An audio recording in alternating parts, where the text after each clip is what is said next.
The State Department announced on Wednesday that Secretary of State Antony Blinken will travel to China this week. Secretary Blinken's visit comes after months of delays triggered by the appearance of a suspected Chinese surveillance balloon over U.S. airspace back in February. We all remember that story. We're now joined by Congressman Mike Rogers, who represents Michigan's 8th District from 2001 to 2015 and who chaired the House Intelligence Committee for his last 4 years in Congress. Congressman, good morning. Thanks for joining. Thanks for having me, Marky. Congressman, should we take it as a good sign, maybe, that Secretary Blinken is finally traveling to Beijing after months of delays, and not to mention years since a cabinet-level official has made the trip? Well, anytime two nations who may be adversaries are having conversations, probably a good day. But my concern is you're using a very high-level visit and getting nothing back in return. So the Chinese have been very, very aggressive. So the Chinese balloon was one example, but now you see they're operating spy equipment in Cuba, right off the coast of the United States. We're watching the fact that they're being more belligerent with their Navy and Air Force in the South China Sea with the U.S. Navy.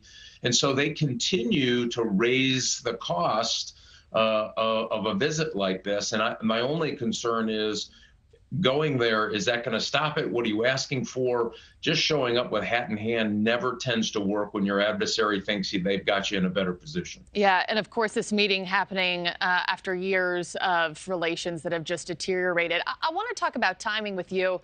You know, after the Biden administration has seemingly tried to ease hostilities between Washington and Beijing for months, why is it, do you think, that China decided to agree to this visit from Secretary Blinken now?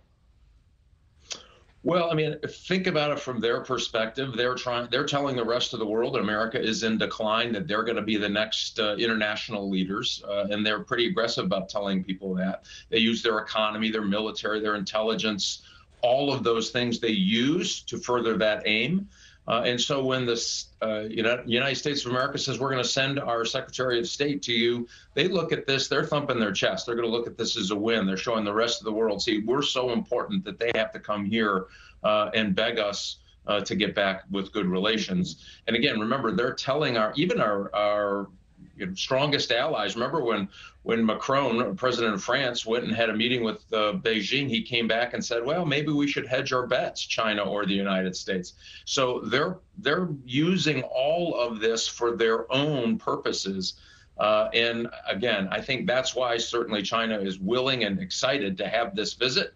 Again, I worry a little bit about what this is going to allow us not to get accomplished in the weeks, months ahead. Yeah, certainly the eyes of the world, other world leaders are watching this closely. And as you know, many Republicans have been critical of the Biden administration's handling of the China threat, particularly in recent months. You know, Tom Cotton recently said the Biden administration should, quote, stop chasing after Chinese officials like love-struck teenagers. Do you think a trip like this plays into those complaints? Unfortunately, I do. You know, again, normally when you have these kinds of tensions, you always want to kind of reduce the tension in the room always. But you can do that through lower level meetings to try to get a meeting that has substance in it, meaning, okay, we're going to come and we're going to have a hard conversation about the bad things that you're doing, including the sheer espionage efforts from cyber and human intelligence here in the United States. Matter of fact, the FBI opens up a human intelligence case against the Chinese every 10 hours. We never even saw that close during the Soviet Cold War, and what they're doing to us internationally in trade and economically. So normally you would get in and have some discussion about, okay, this isn't going to work. So you can come out together saying, okay, tensions are down. We're going to do these 3 or 4 or 5 things.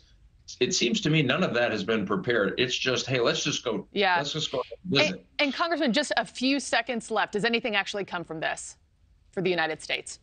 Well, listen, I hope so. I hope for the country that something does. I am just not optimistic that something is going to come out of it that actually puts us in a better place. Okay. All right. Well, former Congressman Mike Rogers, thank you so much for your time. Appreciate your perspective.